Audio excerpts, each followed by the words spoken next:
there, sweet baby angels and pumpkin heads. It's your girl, Miss Tetra Resin Stone. And today's video, we are going to be talking about abuse and overcoming trauma. A lot of times on this platform, I see a lot of people focusing on the predator and focusing on the predator's actions, which although yes, that is important that we do talk about vile, horrible people and the things that they do to hopefully prevent this from happening from another person. I think it's also important that we create tools and we create a conversation for people who have experienced it. What's next? What happens? What does their life look like after that? And today we're going to get into that. So the first thing I want to say, without a doubt, is getting a therapist. Now, it is imperative that you go to a trauma specialist or a trauma therapist. I'm not saying that a family therapist can't help you, but there's something that's, you want to go to a specialist. You don't go to a cardiologist for a nose job. You go to a plastic surgeon for a nose job, much like you wouldn't go to a plastic surgeon for a heart valve replacement. Same thing with this. There are separate types of specialties within the mental health community, and it's important that you go to the right one. Don't let it discourage you if the first therapist you meet is not someone you're vibing with, not someone you feel comfortable with, and not someone you click with. They're not all one size fits all. So just be patient and trust the process. And I'm on my second, so it does take time. I love the one I'm at now, and I just really had to trust the process to go through that. The next thing on the list that I wanted to chat about briefly is going to be journaling. Now, journaling is incredibly important. For whatever reason, the act of actually writing down and putting pen to paper makes it real. It really validates your inner self. It validates the inner being that what they went through was real and was valid. Even though you may talk to yourself, or you may talk to a friend, or you may talk to your therapist, there's nothing like actually writing it out. So I encourage you do that. Another exercise to do using your journal would be to write a letter to yourself, either your past self, your present self, or future self. I think those are great exercises. And then write a letter to your perpetrator. The things that you wanted to say to them now, the things you wanted to say to them at the moment. Writing a letter to them also is great at purging those negative emotions and helping you get a little bit of peace within yourself. Also, write a letter to the ones that you felt may have let you down, whether it was your mom, your dad, your brother, whoever was supposed to protect you and they didn't. Writing a letter to them also helps as well. Now, one thing that I really want to get into, and that's why I've saved most of the time of this video to go over, is this book. Now, I think this is a imperative read for anybody who has been through any sort of trauma, and literally any sort of trauma.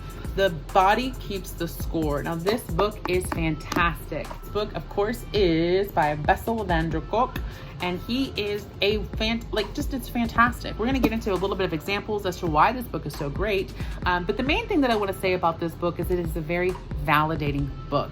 It validates the survivors, and it validates the people who love them, right? The people who don't understand why maybe so-and-so acts a certain way. Well, the book will tell you why they act a certain way. And oftentimes it's tied to trauma. Now, trauma is a fact of life. Veterans and their families deal with the painful aftermath of combat. 1 in 5 Americans has been molested. 1 in 4 grew up with alcoholics. 1 in 3 couples have experienced trauma, engaged in physical violence. Dr. van der Kolk is the world's foremost expert on trauma. He uses recent scientific advances to show how trauma literally reshapes body and brain. Now, this is crazy because I am a good science person. I love things that are based in science and based in provable and facts. And this is really great. This is a combination of case studies and people who've had several different types of trauma and how they relate to one another. It's a very validating book in the sense that a person who was in combat and suffered PTSD from war, and a person who was in a traumatic car wreck, to a sexual abuse victim, they all have commonalities within the trauma, how trauma affects them. And it's really interesting because it kind of makes you more united, and you realize that you're not so different from other people. There's something unique about your trauma because nobody knows what you went through. Nobody knows the shoes that you walk in, and it's hard to, it's hard for people to to understand you, or it's hard for you to allow people to understand you because you're like, well, you don't know what I went through. And this really gives you that unified feeling that, hey, you know, there are different types of trauma. You know, you will change based on the events and based on the things that's happened to you, which is crazy. One thing about trauma that also is interesting and I wanted to point out is the level of shame. There is so much shame that comes with sexual abuse specifically, and shame with, sexual assault. And one thing that I wanted to read actually is an excerpt. Most of them suffer from agonizing shame about the actions they took to survive and maintain a connection with the person who abused them. This was particularly true if the abuser was someone close to the child, someone the child depended on, as is so often the case. The results can be confusion about whether one was a victim or willing participant, which in turn leads to bewilderment about the differences between love and terror, pain and pleasure. Now, this was very, very validating for me, and it really resonated with me because I felt a lot of guilt and shame because I never told. I never got help. I never did anything until I was an adult. I was being chronically molested, chronically abused from 4 years old to 14 and said nothing. And at 18, because my world crumbled and the way that I was coping was no longer working and I was in a very, very dark place, wasn't until I finally told. And even when I told, I held on to the molestation secret for even longer because I was ashamed of it. I was embarrassed that I never told and that I allowed it to go on for so long.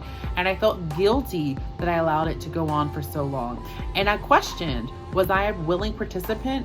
The answer is no, I wasn't. And in fact, this is why predators are so dangerous, because they understand that victims will oftentimes internalize It's really interesting. This book will take you through different parts of your brain, and the parts of your brain have different functions, right? And one thing that's really interesting is how trauma affects your learning and how trauma affects your brain, essentially. Now, the thalamus will shut down in the event of a traumatic event. And you're like, what are you talking about? Now, the thalamus breakdown explains why trauma is primarily remembered not as a story, a narrative with a beginning, middle, and end, but as an isolated sensory imprints, images, sounds, and physical sensations that are accompanied by intense emotions, usually terror and fear. In the normal circumstance, the thalamus also acts as a filter or a gatekeeper. This makes it a central component of attention, concentration, and new learning, all of which are compromised by trauma. As you sit here reading, you may hear music in the background or traffic rumbling by, or feel a faint groaning in your stomach telling you that it's time for a snack. If you are able to stay focused on this page, your thalamus is helping you to distinguish between sensory information that is relevant and information that you can safely ignore. So people with PTSD have their floodgates wide open. Lacking filter, they are on a constant sensory overload. In order to cope, they try to shut themselves down and develop tunnel vision and hyperfocus. If they can't shut down, naturally, they may enlist drugs and alcohol to block out the world. The tragedy is that the price of closing down includes filtering and sensory pleasure and joy as well. So this explains detachment, right? So a lot of times there's a lot of detachment that goes on after abuse, after rape, after trauma, after a severe car wreck, after war. There's a detachment, and you're unable to connect with the ones that you love, and you're unable to have meaningful relationships with people that didn't harm you or didn't hurt you. And it's not because you don't love them, and it's not because you don't want to, it's because you physically can't. Because if you were to feel joy, that is to also then feel the pain and the trauma from what's happened in the past. And oftentimes you're terrified to feel those horrible feelings again. So again, this book is fantastic for people who want to help understand someone. If you have a family member or a friend who's been in a horrific accident, or who's been raped, or who's been molested, and you're trying to connect with them and you're unable to do it, don't take it personally. Understand that their thalamus is in a state of shock. And because of the thalamus floodgates essentially being wide open to all of the sensories, it becomes very overwhelming. And even healthy, natural interactions with people, it becomes difficult. This is an aspect of trauma that happens that people don't know about or people don't think about. And so a lot of times people can say, well, you're being dramatic, or you're being too needy, or you're being too this, or you're being too that. And even though the people in our lives mean well when they try to give us words of encouragement and say, just get over it, or let's go on vacation, or let's go shopping, or let's go do this, all these things, it's something that's in your brain that requires a lot of work to understand that. Now, there is hope, and this book definitely does give you hope, because there are tools and techniques to overcome such setbacks with your wiring, if you will. And I could definitely get into that. One of the main things that I've touched on this channel a couple times is EMDR. EMDR is phenomenal. It's a fantastic tool for anybody who's experienced trauma. Again, when I say trauma, I'm not only speaking about the victims of sexual assault, victims of sexual abuse. There's so many different things that can really make you have a traumatic event that can still follow you and impact your life. So this book really casts a wide net, and I think it is something that in every survivor's guide, you need to have this book. You need to start reading it. Let me know if you're interested. I will love to read more about this book with you guys. I'd love to pick out some other excerpts and kind of talk more. If you're interested, we could definitely go into this. If not, no worries. I will, post up That is just about it for today's video, you guys. I hope you enjoyed it. Thank you so much for going on this journey. So to recap today's video, guys, I encourage everybody who is a survivor to be journaling your thoughts, journaling your feelings, journaling your emotions.